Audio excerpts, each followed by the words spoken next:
One of the most important things about running the marathon or half marathon, or any distance for that matter, is making sure that your running mechanics are good.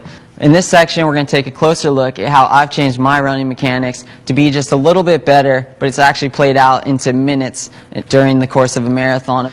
By just making some small, minor adjustments to your running mechanics, I think you're going to find that you're going to feel much better out there on the course, and as a result, you're going to run minutes and maybe even hours faster. Alright, so I want to talk to you guys about one of the most important parts of running mechanics, head alignment.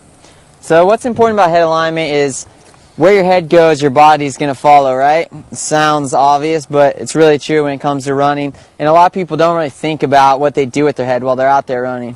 So, like, for example, if Elias here, if he's running and he's got his head shooting out over his shoulders here where he's sticking it out, he's going to get a lot of strain here. You see this a lot at the end of the race where people are really trying maybe overly hard and they're pushing their head out over your shoulders. And that's going to cause a lot of problems, and it's really not going to help you run much faster.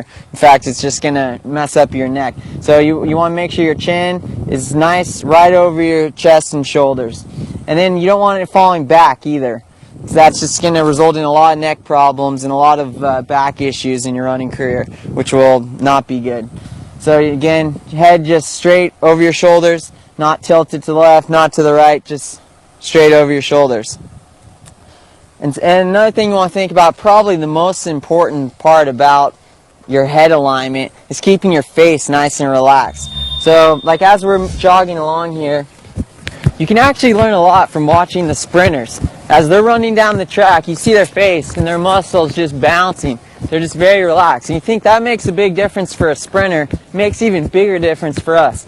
So make sure when you're out running, you're conscious of relaxing all those mini muscles that are in your face. You'll save a lot of energy out there on the roads.